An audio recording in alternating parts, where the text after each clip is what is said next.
Contohnya begini, Anda beli sayur katakanlah ya, sayur dengan berbagai macam warna ya.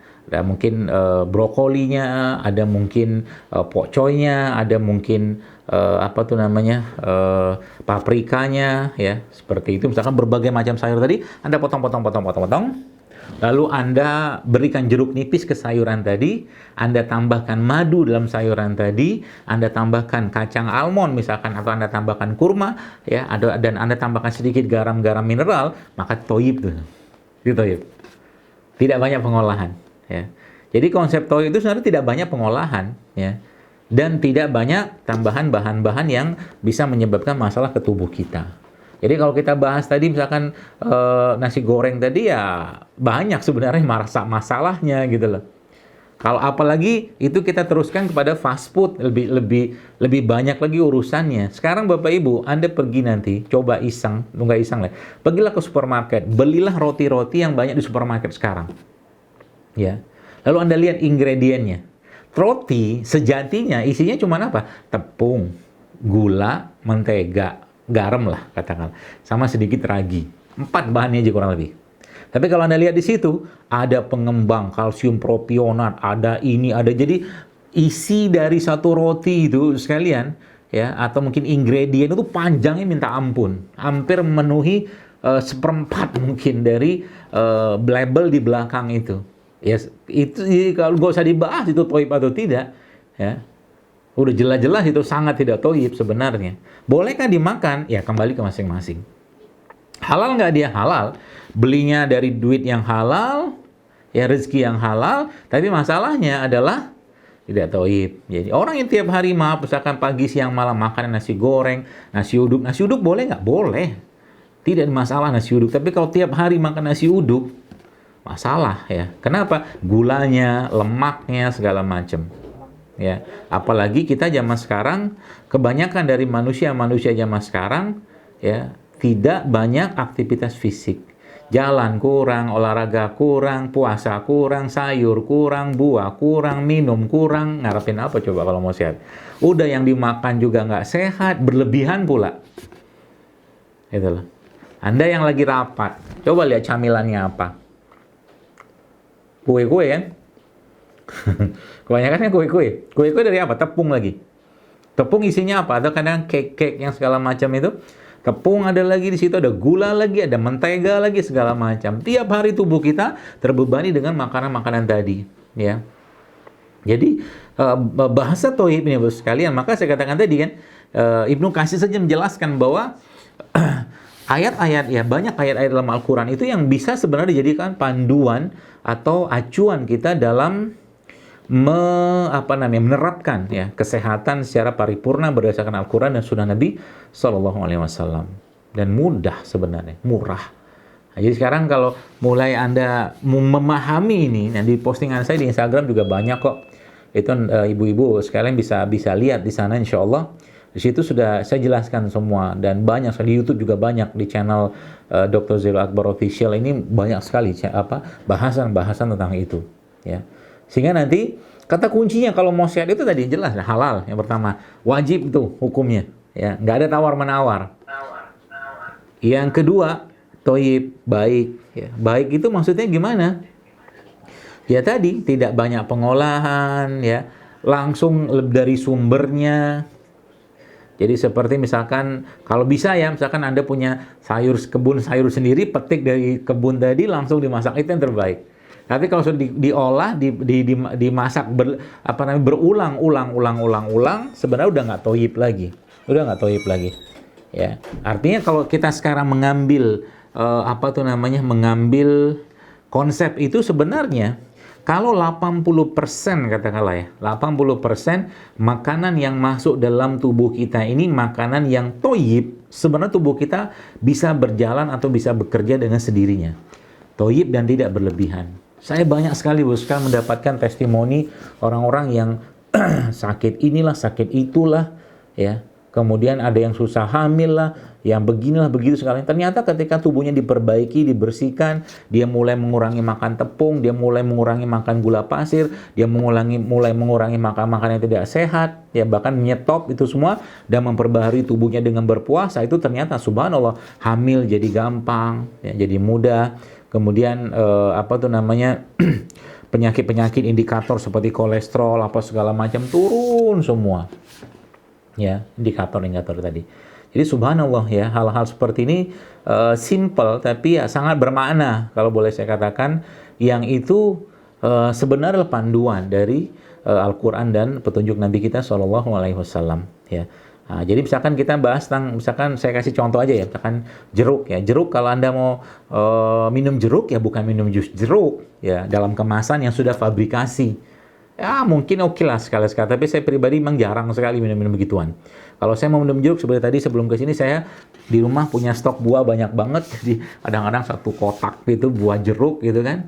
Itu kalau saya mau minum jeruk ya saya buka, saya peres, ya udah saya minum gitu kan. Bukan jeruk-jeruk dalam kemasan, apalagi sirup-sirupan gitu kan, yang isinya sebagian besar air dan gula.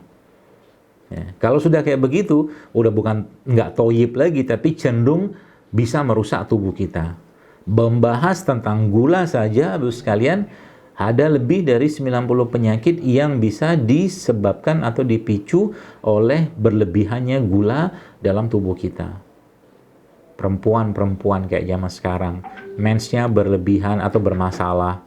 Ternyata efek dari apa? Salah satunya karena terlalu tingginya konsumsi produk berbasiskan tepung-tepungan. Itu udah jadi rahasia umum banget yang saya dapatkan di mana-mana gitu loh.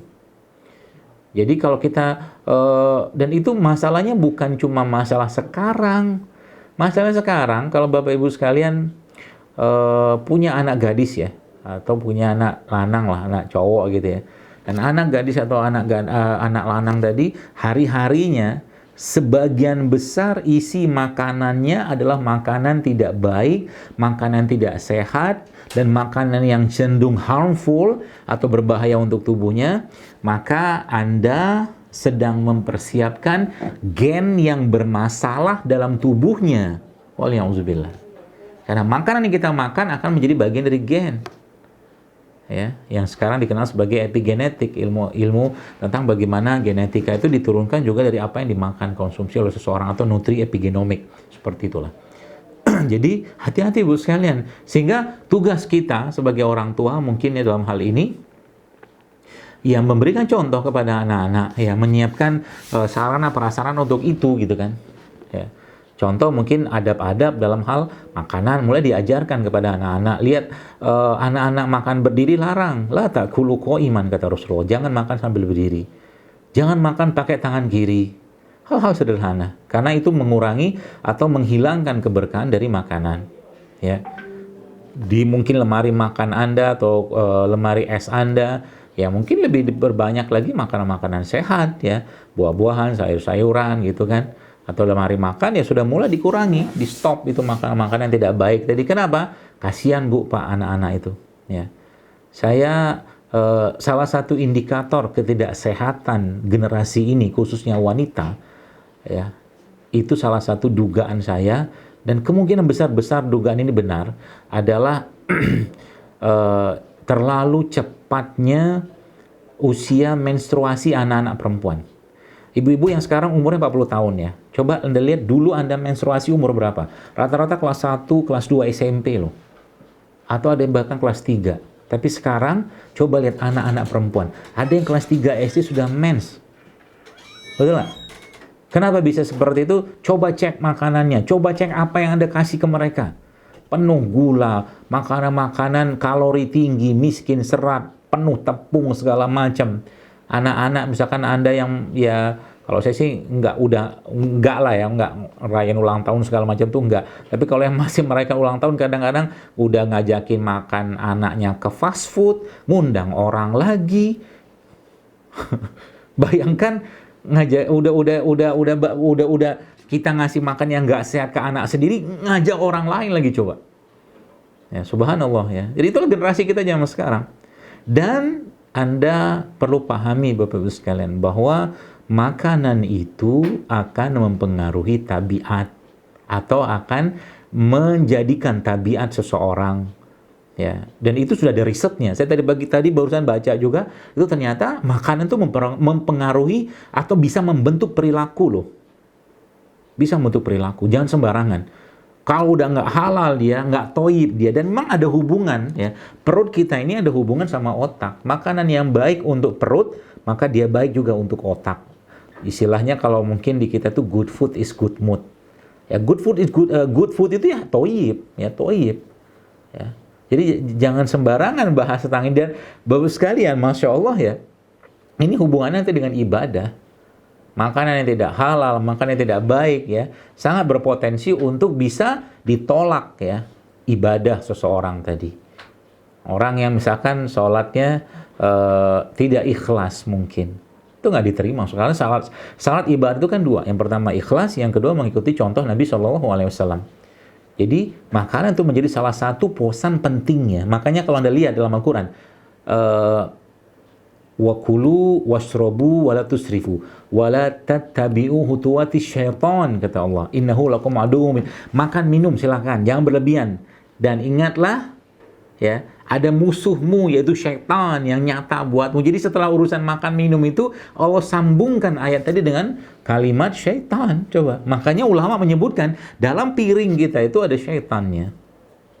Ketika orang makan tanpa bismillah, ya sudah makan sama syaitan. Kata Nabi kan begitu. Ketika orang makan dengan tangan kiri, ya udah makan sama syaitan. Begitulah pesan Nabi SAW. Jadi hati-hati, dan semoga Allah jauhkan kita dari rezeki harta yang tidak halal ya. Dan semoga Allah jauhkan kita dari makanan, minuman yang tidak halal, dan apapun yang tidak halal. Jadi kita berdoa mohon kepada Allah, Allahumma kfina bihalalika an haramika wa aghnina bifadlika amman siwa.